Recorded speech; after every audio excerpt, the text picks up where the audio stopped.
Malakas na buhos na ulan na nagdulot ng pagbaha at pagguho ng lupa ang naranasan sa iba't ibang bahagi ng bansa nito pong weekend.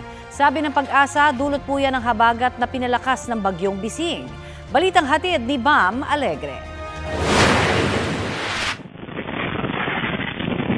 Kasabay ng malakas na ulan ang malakas na paghampas ng hangin sa Mlang, Cotabato.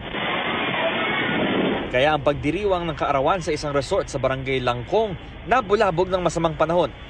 Ang mga kasama sa selebrasyon nagsiksikan sa gilid ng bahagi ng gusali dahil sa lakas ng ulan. Kwento ng may-ari ng resort, maganda pa ang panahon noong hapon. Pero nang dumilim, lumakas na ang ulan. Wala naman daw nasaktan, pero ilang gamit ang nasira.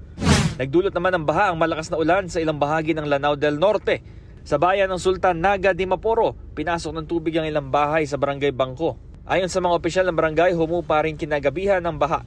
Humambalang naman ang mga putik at bato sa kalsadang yan sa barangay Kinanga sa Don Marcelino, Davao Occidental. Ayon sa Municipal Disaster Risk Reduction and Management Office, epekto ito ng magdamagang pag-ulan sa lugar.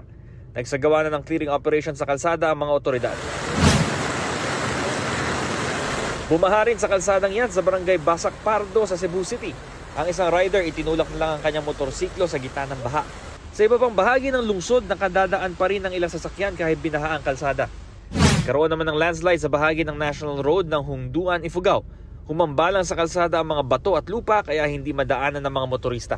Nagsagawa na ng clearing operations sa mga otoridad. Nagka-landslide din sa bahagi ng Quezon Road sa Baguio City.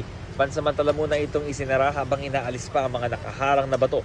Ayon sa Pag-asa, ang mga pag-ulan sa Visayas at Mindanao nitong weekend dulot ng localized thunderstorms. Hanging habagat na pinalakas ng bagyong Bising ang nagpaulan naman sa ilang bahagi ng Hilaga at gitnang Luzon, kabilang ang Cordillera Administrative Region. Ang Philippine Coast Guard naka-heightened alert ngayong tag-ulan. Patuloy raw sila nagpapatrolya at nakikipag-ugnayan sa mga residenteng malapit sa mga baybayin. Bam Alegre, nagbabalita para sa GMA Integrated News.